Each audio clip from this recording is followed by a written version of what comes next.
This is a story about a world obsessed with stuff. It's a story about a system in crisis. We're trashing the planet, we're trashing each other, and we're not even having fun.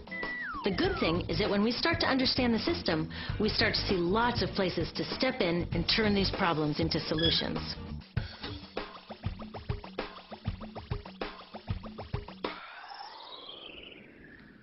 Can I tell you, I love my Pantene Pro V. Of the dozen or so personal care products that I use every day, it's the one I can't live without. Says it gives my dull hair the ultimate cool shine. How does it do that? I was wondering that while I was lathering it in my hair one day, so I read the ingredients right here. Sodium lauryl sulfate, tetrasodium EDTA, methyl isothiazolinone. What is this stuff? I took this list to some scientists who know how to read it. Turns out my Pantene contains a chemical linked to cancer. And lots of other products in my bathroom, from sunscreen to lipstick and even baby shampoo, also contain chemicals linked to cancer or other problems like learning disabilities, asthma, and even damaged sperm. Like most parents, I try to keep my family safe. But now I find out my bathroom is a minefield of toxins? What are we supposed to do? To find out the answers, we have to go back to one of the key features of our materials economy: toxics in, toxics out. If, at the factory, you pour toxic chemicals into a product, like baby shampoo, you're going to wind up with toxic baby shampoo, and toxics in workers, communities, and, babies. So let's take a closer look at this toxic outrage where it seeps into our lives every day, in the bathroom. The average woman in the U.S. uses about 12 personal care products daily. The average man about 6. Each product containing a dozen or more chemicals. Less than 20% of chemicals in cosmetics have been assessed for safety by the industry's safety panel, so we just don't know what they do to us when we use them. Would you fly on an airline that only inspects 20% of its planes? Of course, not all of these chemicals are dangerous, but we know that many are. Some are carcinogens. That means that they can cause cancer. Others are neurotoxins and reproductive toxins, proven to mess up brain development and reproduction in animals. Wait a minute, we're animals too. It's like a giant experiment. We're using all these mystery chemicals and just waiting to see what happens. One thing we do know is that they're getting inside us. I had my body's toxicity levels tested, and I'm loaded with things like mercury, flame retardants, triclosan, and lead. We all are. Even babies are being born pre-polluted. Now, I know we can't live in a lead-free world, but do we have to put lead in our lipstick? I don't know. Maybe it's my fault. Maybe I just bought the wrong thing. At the store, the choices seem endless. I can get lipstick in 49 shades, or shampoo for hair that's too dry, oily, fine, limp, or frizzy. But what about the choices that really matter? Like the choice to buy products that are safe? It turns out the important decisions don't happen when I choose to take a product off the shelf. They happen when companies and governments decide what products should go on the shelves. So who are these companies? This is Procter & Gamble. They're the ones offering me Herbal Essences, the #2 shampoo in the country. It contains toxic petrochemicals made from oil. Since when is oil an herb? On cosmetics labels, words like herbal, natural, even organic have no legal definition. That means that anybody can put anything in a bottle and call it natural, and they do. I mean, can you imagine a top seller called Petro Essences? Gross. What's even nastier are hair relaxers marketed to 5-year-olds and skin whitening creams.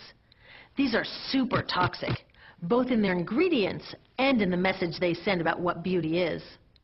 Ooh, here's Estee Lauder offering me a chance to help find a cure for breast cancer. That's nice. But wait, they're also using chemicals linked to cancer. Don't you think the best way for Estee Lauder to fight cancer is to stop using those chemicals in the first place? So really, I get to choose between meaningless claims on a bottle. But these guys get the real choice about what goes into those bottles. And that happens back here, at the factories where they're formulated. Why do the makers of these products use all these toxics? Are they trying to poison us? No, they're just working from a 1950s mindset when people were totally swept up in better living through chemistry. In all that excitement, they forgot to worry about human health impacts. That was years ago, and they are still using these same old toxic chemicals.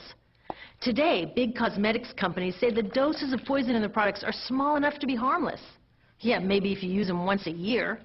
I guess they never get out and see that their products are being used and combined with other products every day. A little toxic dose under your arms, a little more on your hair, on your lips. And workers in nail and hair salons get dosed all day long. So the industry is used to doing things this way. And they can. Because even now that scientists have linked the chemicals they're using to all sorts of problems, there are no laws to get rid of them. You're thinking, really? Come on, nobody's making sure that the stuff we smear all over our bodies is safe? Nope. The FDA doesn't even assess the safety of personal care products or their ingredients. Since 1938, they've banned just 8 out of over 12,000 ingredients used in cosmetics. They don't even require that all of the ingredients be listed on the label. Now, this is an example where we can all agree a little more government action would be helpful. This lack of regulation leaves a huge hole that the cosmetics industry is all too happy to fill. They set up their own committee to self-police their products, and compliance with their recommendations is voluntary.